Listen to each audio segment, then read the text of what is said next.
Welcome to all in virtue physics classes. आज फिर से एक नया टॉपिक लेकर आई हूँ which is Dewar hydrogen liquefier. Liquid air fire के अंदर हमने लास्ट लेक्चर में लिंस एयर लिक्विफायर का स्टडी कर लिया था, उसका वर्किंग प्रोसेस भी हमने देख लिया था।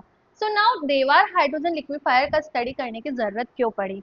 इस लिक्विफायर से हम हाइड्रोजन को लिक्विड गैस के अंदर कन्वर्ट नहीं कर सकते। क्यों नहीं कर सकते?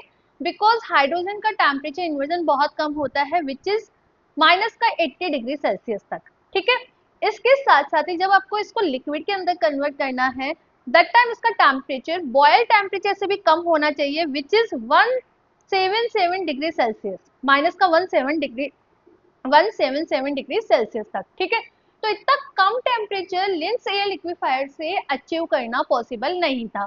तो देवार ने एक नया लिक्विफायर बनाया जिससे हम हाइड्रोजन को लिक्विड हाइड्रोजन के अंदर कन्वर्ट कर पाए, उसे हम देवार लिक्विड हाइड्रोजन लिक्विफायर बोलते हैं। So the main difficulty of liquefying hydrogen is that its temperature of inversion is minus का 80 degree Celsius. In addition to it also required that the temperature of hydrogen should be less than boil temperature which is minus 177 degree Celsius.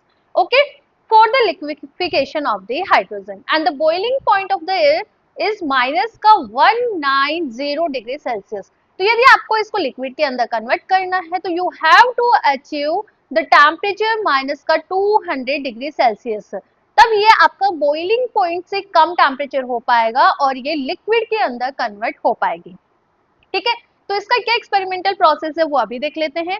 Therefore, this liquid air fire is used for cooling hydrogen and to liquefaction of the hydrogen। समझ आया कि क्यों जरूरत पड़ी इसकी, hydrogen को liquid hydrogen के अंदर कन्वर्ट करने की जरूरत थी।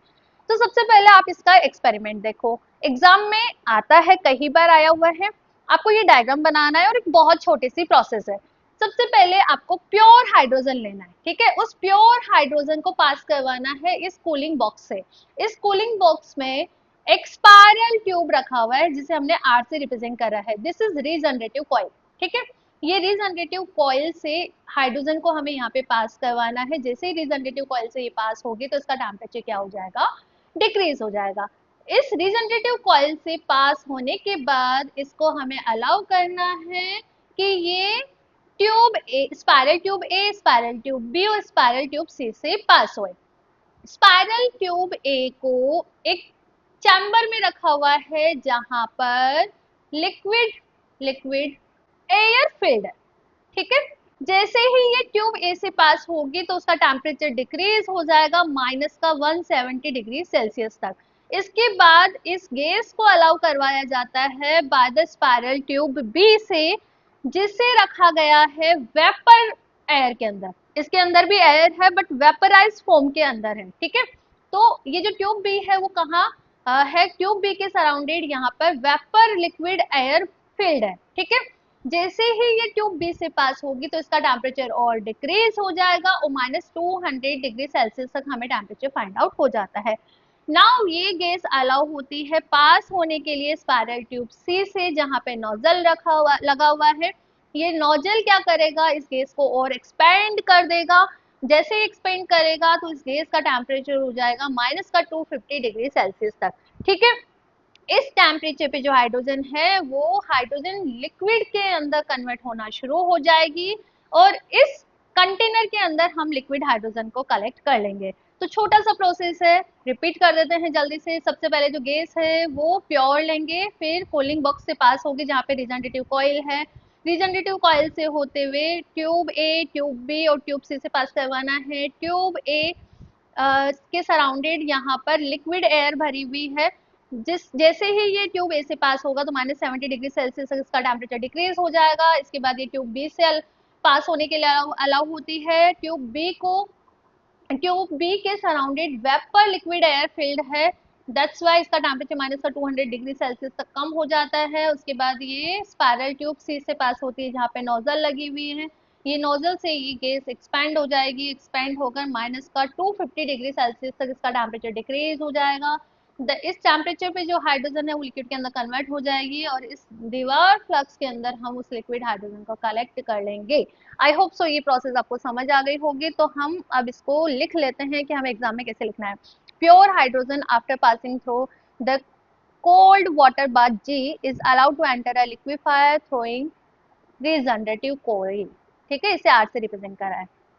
आगे देखो, it's kept inside the cooling box G where the gas is cooled by the hydrogen gas coming after the expansion. This cooled hydrogen gas is passes through the spiral tube A, B and C and expand at throttle valve N.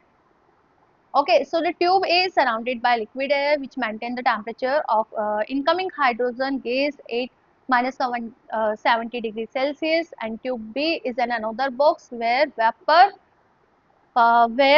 vaporization of liquid air is taken place at a low temperature which decreases the temperature of incoming hydrogen gas up to minus 200 degrees Celsius.